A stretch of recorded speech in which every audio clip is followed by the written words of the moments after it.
group of scientists from Japan has just wrapped up a visit to a small village in northwestern Ontario. It was their 5th visit, part of an ongoing research into mercury poisoning.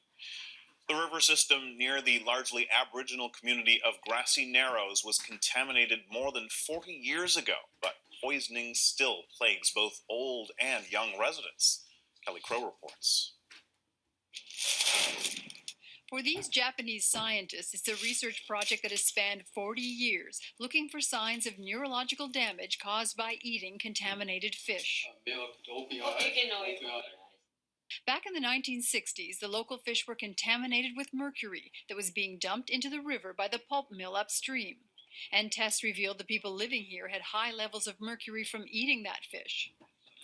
A similar environmental contamination happened a decade earlier in Japan, when a chemical plant dumped mercury into a lake, killing more than 100 people and causing brain damage in many more.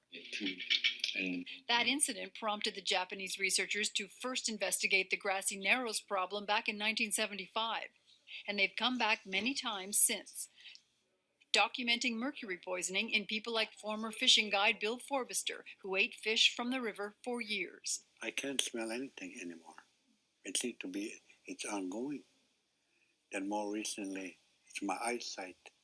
This Japanese research is the only ongoing study of the clinical effects of mercury poisoning on the people of Grassy Narrows. It's sadly not something that scientists in our area have taken a lot of interest in.